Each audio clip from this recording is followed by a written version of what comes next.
ভালো, তুমি কেমন আছো? হ্যাপি নিউ ইয়ার সকলকে, হ্যাপি নিউ ইয়ার।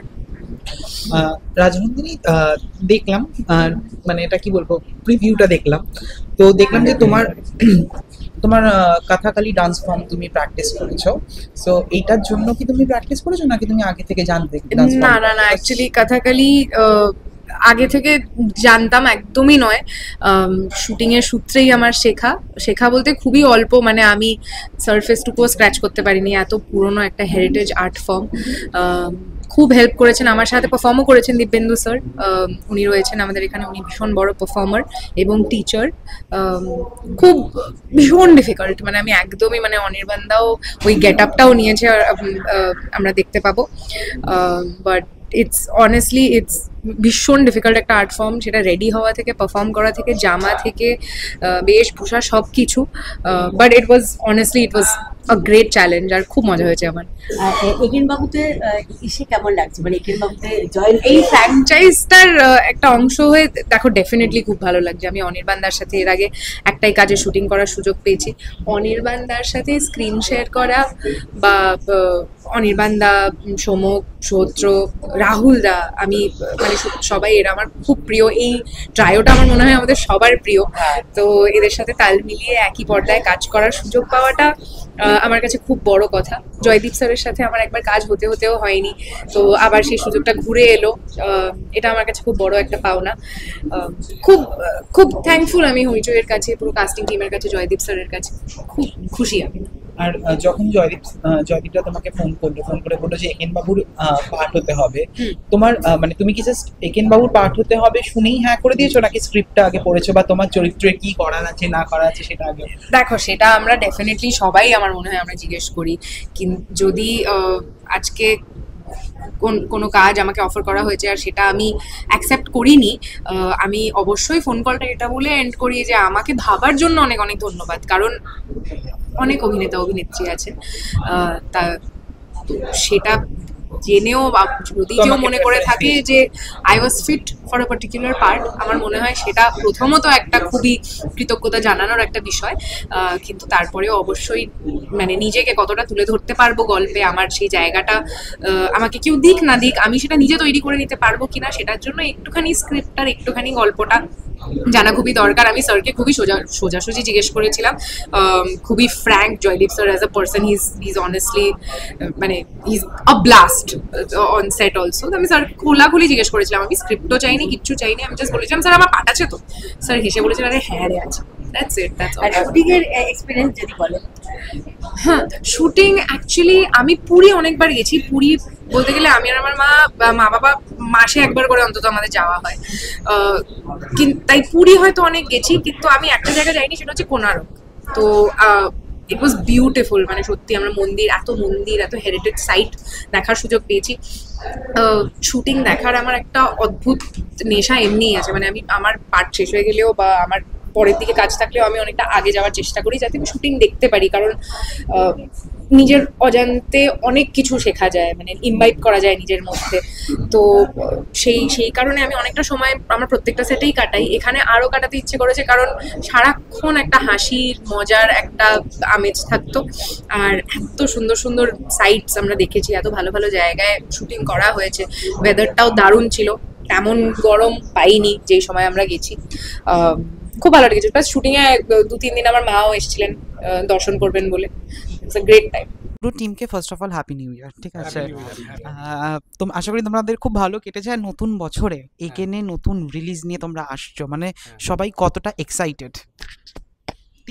তিনজনের এক্সাইটমেন্ট লেভেলটা তো আলাদা হবেই, আমি বুঝতেই পারছি আমাদের থেকে। দেখো, আমার কাছে একেন বাবু আর একটা সিজন আসা মানে হচ্ছে বাড়িতে আসার মতো। হ্যাঁ, মাঝে বিভিন্ন জায়গা ঘুরে তারপরে যে বাড়িতে আসতে হয় বারবার ফিরে, একেন বাবু সেরকমই আমার কাছে খুবই আনন্দের এবং স্বস্তির একটা জায়গা। তার কারণ একেন বাবু আমি এতবার করেছি, 10 বার এই চরিত্রটা অভিনয় করেছি, এবং তার থেকেও বড় কথা হচ্ছে এই চরিত্রটা এত ভালোবাসা পেয়েছে, যে এত ভালোবাসা দর্শকরা যখন দেন তখন আমার মনে হয় যে এই চরিত্রটা সত্যি ভালোবাসা পাওয়ার যোগ্য।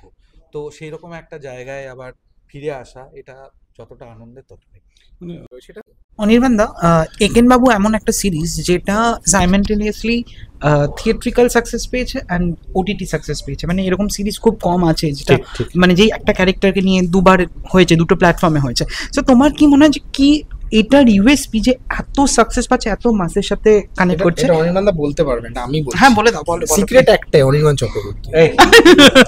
এটা আমি নিজে অভিনয় করে বলছি, এটা অডিয়েন্সও অ্যাকসেপ্ট করে। এই ভদ্রলোক যখন স্ক্রিনে থাকেন আর কারোর উপর চোখ যায় না, আমি নিজে অভিনয় করে এটাই বলছি, আমি ফ্রেমে দাঁড়িয়ে বলছি যে আমি যদি ধরুন রাজস্থানের কথা আমি যদি নিই, রাজস্থানের যে কিছু কিছু জায়গা খুব মজার, যখন আমরা ওই কেল্লার ভেতরে ঢুকছি, ওই যে একজন ভদ্রমহিলাকে এসে বলে না থারো নাম কি, হে হে, ওই যে হেহেটা, ওই হেহেটাতে আমরা এত হেহে করে হেসেছি শুটিং করতে গিয়ে, ভিড় হয়ে গেছে। বালিকা বধূ, হ্যাঁ বালিকা বধূ, সব কিছুতে তুমি পাশে, with all due respect to all the senior actors, they are very good, but when it comes to Eken Babu, তুমি আর কাউকে তুমি তোমার দিকে চোখই যাবে না, this is because this man. এবং এটা কোনোদিন অনির্বাণ দা বলবে না, অনির্বাণ দা ঘুরিয়ে at the same point of time এটাও ঠিক যে তোমরা তিনজনের মধ্যে যদি কেউ একজন মিসিং থাকে সেই ম্যাজিকটাকে সামহাউ লুজ করে যাবে, এটা তো অনেকেই বলে। কারণ আমরা অনেক বেশি সোশ্যাল মিডিয়া ঘাঁটি, ওখানে না অনেক অনেস্ট রিভিউজ আমাদের দেখতে হয়। তো সেখানে কিন্তু এটা যেমন তুমি বললে যে অনির্বাণ দা ছাড়া যেমন এটা সম্ভব না, তেমনি এটাও ঠিক, মানে আমি যা রিসার্চ করেছি এটাও ঠিক, তিনজনের মধ্যে কেউ যদি একজন অ্যাবসেন্ট হয়ে যায় সেটাও কিন্তু হবে না। আমি দিই সেটা হচ্ছে যে এই যে একেন বাবুকে তো পছন্দ করেই, কিন্তু একেন বাবুকে পছন্দ করে কিন্তু তার সবটা নিয়ে, তার পারিপার্শ্বিক সবকিছু নিয়ে।